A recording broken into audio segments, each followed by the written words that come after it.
Salam alaikum wa rahmatullahi wa barakatuh. Bonjour tout le monde. Dans cette vidéo, c'est la suite du chapitre 1, la téléphonie RTC. Donc, on va voir la téléphonie d'une façon générale. Donc, on va sous forme de résumé dans la vidéo numéro 1. Donc, la première partie, on va voir la téléphonie analogique. Et dans la deuxième partie, on va voir le réseau comité RTC.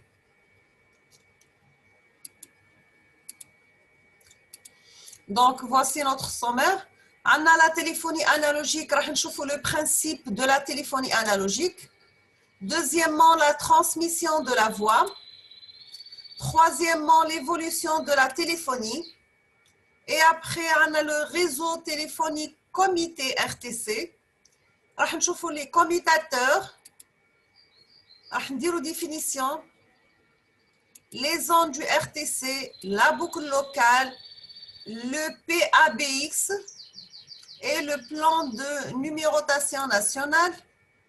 بعد راح نديروا le principe d'acheminement d'une communication et le principe de numérotation. Donc la téléphonie analogique, le principe de la téléphonie analogique, c'est transmettre la voix humaine entre deux lieux distants. On a des lignes électriques sur lesquelles transite un courant analogue aux signaux sonores. Une ligne bifilaire acheminant les signaux à la paire torsadée. Nous avons des émetteurs-récepteurs appelés postes téléphoniques. Donc, j'ai le poste téléphonique numéro A, c'est l'émetteur. L'entrée, c'est une énergie acoustique qui passe à travers un transducteur. Donc, qu'est-ce qu'il va dire? Il va le signal mécanique et le signal électrique. Donc, j'aurais sorti un signal électrique. Le signal électrique va être l'entrée de deuxième poste téléphonique B, le récepteur.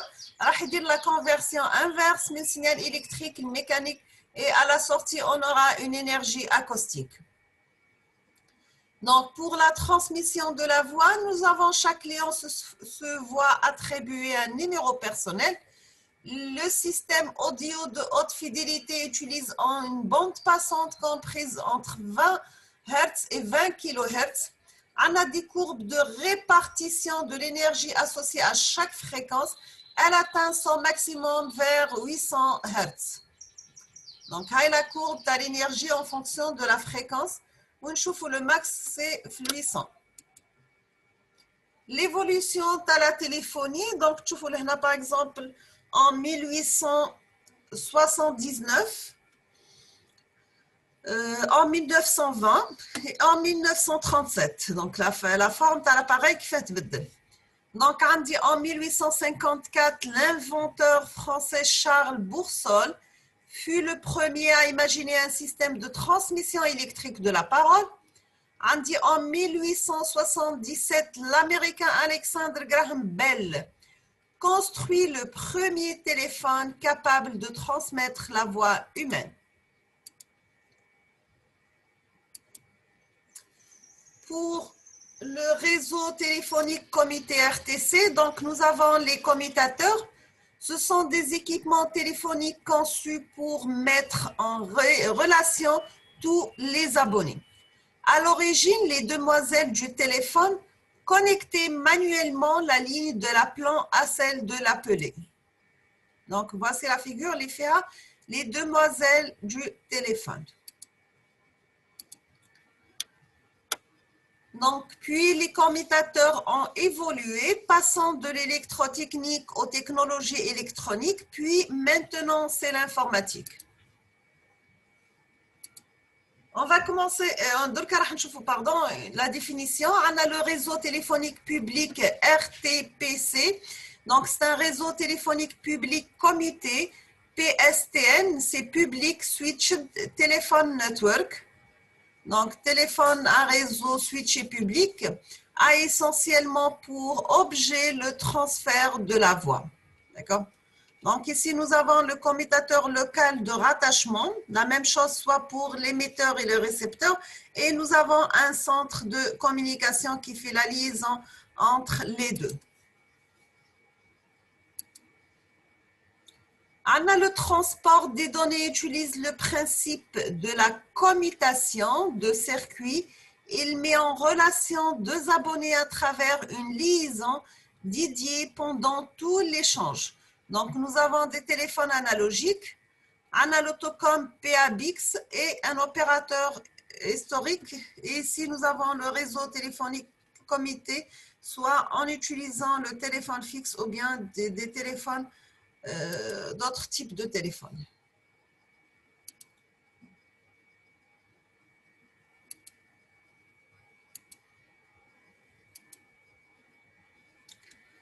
Donc, je fais le réseau téléphonique comité organisé en trois parties.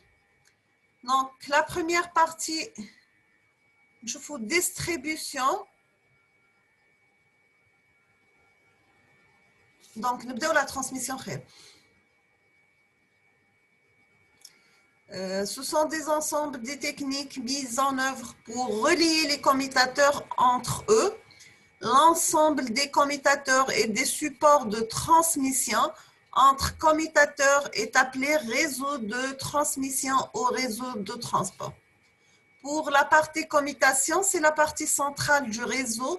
Elle permet de réaliser la mise en relation entre les abonnés. Pour la distribution, nous avons que c'est l'organisation technique mise en œuvre pour relier les abonnés au commutateur le plus proche. Donc, nous avons les commutateurs de rattachement. C'est l'ensemble des dispositifs permettant cette liaison et le réseau de distribution. Voici les ondes du réseau RTC. Donc, on a le commutateur de transit principal CTP. Donc, ça, c'est la zone de transit principale, ZTP. Un commutateur de transit secondaire, c'est CTS, donc avec la zone dédiée pour ça. Donc, la zone de transit secondaire, la même chose, elle prend le même nom que le commutateur. Et après, on trouve les zones à autonomie d'acheminement, le ZAA. Donc, chaque CTTP est relié à d'autres.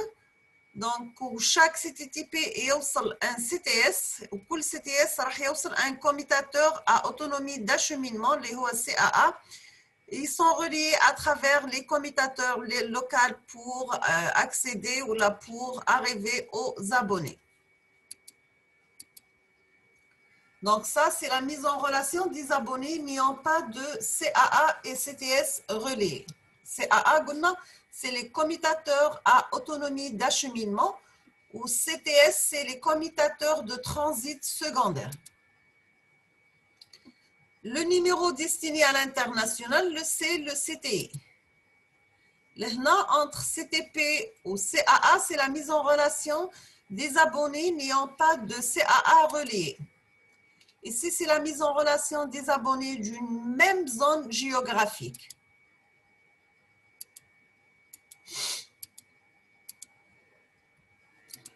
Donc, tout ce qui concerne la boucle locale, c'est que c'est la boucle locale, local loop, c'est la partie comprise entre le client et le central local.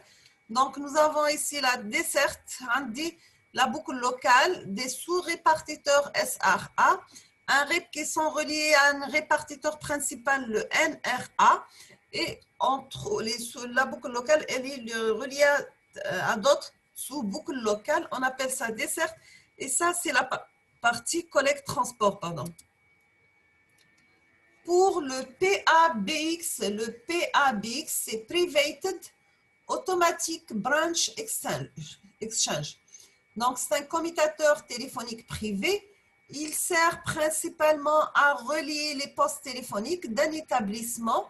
Donc, nous avons les lignes internes avec le réseau téléphonique. Donc, ici, par exemple, les lignes fixes, ils sont reliées à PABX, ou le PABX relié au centre d'acheminement de communication. Et on a les réseaux opérateurs, et là, c'est l'opération inverse. Donc, toujours wahda pour l'émission et l'autre pour la réception.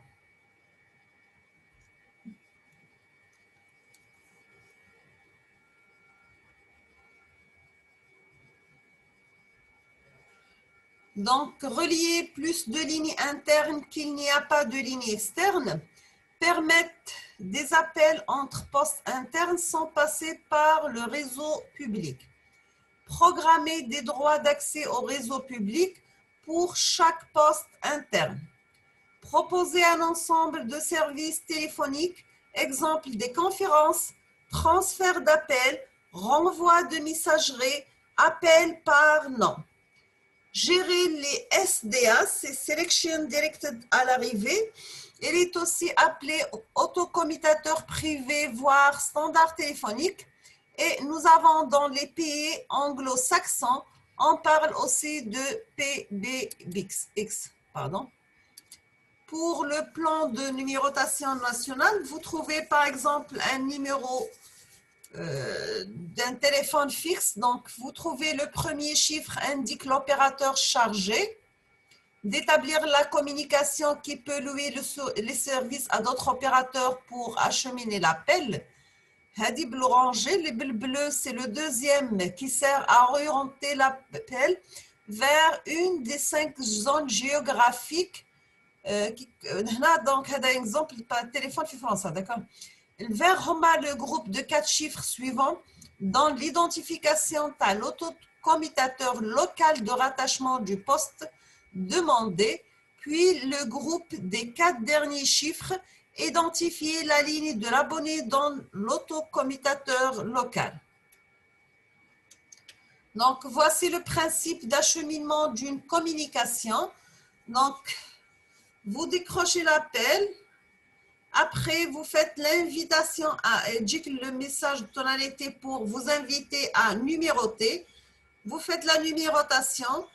Donc, l'architecture d'un commutateur RTC, donc, est reliée à une unité de raccordement d'abonnés.